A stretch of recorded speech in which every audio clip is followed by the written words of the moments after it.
Et on poursuit sur We Do Biz, le salon du service à la personne approche à grands pas. L'occasion pour We Do Biz de se pencher sur ce secteur qui poursuit sa structuration et les acteurs qui le composent.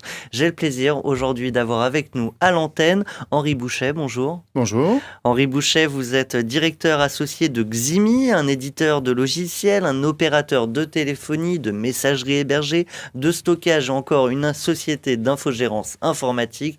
Bref, si je résume, je dirais une DSI externalisée.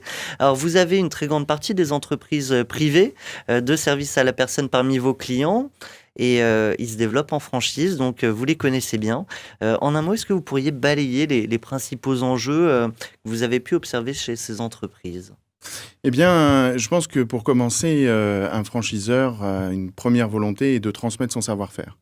Pour transmettre son savoir-faire, il faut des outils pour ça. Il y a besoin de disposer d'informations structurées pour diffuser le manuel opératoire. Et ça, c'est quelque chose qui me semble très, très important pour eux. Et de surtout pouvoir s'assurer que la base de connaissances qu'ils maintiennent à jour, ils ont l'assurance que dès que la modification est faite, l'ensemble du réseau dispose de cette information immédiatement après. Ça, c'est cette transmission d'informations qui permet à l'entreprise de marcher toujours sur la même ligne droite et d'être en... Oui, vous prenez par exemple, dernièrement, il y a la mise en œuvre de la nouvelle convention collective sur le secteur pour les entreprises privées. Le franchiseur a bien entendu validé de nouveaux modèles de contrat de travail pour l'ensemble des salariés. C'est très très important pour lui de s'assurer que dès le 1er novembre, ces contrats de travail étaient mis à disposition de ses franchisés pour s'assurer que tout allait bien se passer dès le premier jour. Donc ça, c'est un premier enjeu. Ça, c'est un premier enjeu. Le second enjeu pourrait être de parler de le reporting consolidé, puisque c'est une volonté toujours du franchiseur de pouvoir avoir une visibilité sur l'activité des membres de son réseau de manière consolidée pour se rendre compte justement des performances de chacun, de là où il y a besoin de venir en soutien d'un franchisé.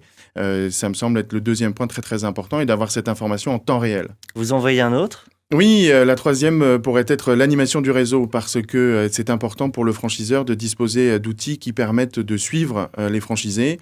Les animateurs réseau ont besoin de se déplacer, de venir rencontrer les franchisés, de faire un point sur l'activité et d'avoir un outil un petit peu CRM qui va leur permettre de faire ce suivi, de saisir des comptes rendus de visite et de mettre à disposition ces informations ensuite à l'ensemble des franchisés. Donc vous avez balayé un certain nombre d'enjeux. L'entreprise, la vôtre, Ximi, se positionne notamment via ce logiciel ERP sur l'ensemble de ces sujets, donc presque un tout en un. Ma question, c'est est-ce que c'était dans l'ADN de l'entreprise depuis ses débuts ? Oui, tout à fait, parce que l'ADN de l'entreprise est né de le mot qu'on appelle la convergence de l'informatique et des télécoms. Le but étant de pouvoir proposer à des PME des outils que seuls des grands groupes pouvaient se permettre d'avoir. Avoir une DSI externalisée qui permet au réseau qui se constitue en franchise de traiter toutes ces problématiques dont on a parlé, un logiciel métier performant, l'intégrer avec de la téléphonie, de la messagerie, c'était l'ADN de l'entreprise et elle s'est parfaitement déclinée dans un métier avec un fort besoin de professionnalisation et surtout un besoin d'efficacité sur un métier à faible marge. Et pour la petite anecdote, Ximi, c'est le X de multiplier et le Mi de moi. Donc, c'était dans l'ADN de l'entreprise de proposer un outil qui allait rendre les gens plus efficaces. Alors, j'imagine que vous n'allez pas vous arrêter là. Effectivement, nous sommes toujours en croissance, aussi bien au niveau de l'acquisition de nouveaux clients, mais également une richesse fonctionnelle qu'on veut maintenir très fréquente.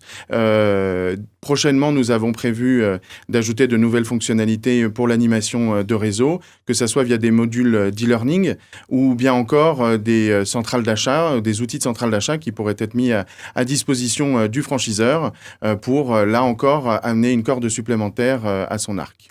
Donc aujourd'hui, si je dois résumer, Ximi se veut le prestataire global sur l'ensemble de ces sujets d'information pour les franchiseurs et leurs franchisés. C'est exactement ça. Eh bien, c'était un plaisir de vous avoir avec nous. Henri Bouchet, je le rappelle, directeur associé chez Ximi. Et j'engage tous nos auditeurs intéressés par ces sujets de se rendre au salon du service à la personne. Nous serons présents. N'hésitez pas à venir nous voir. Merci à vous.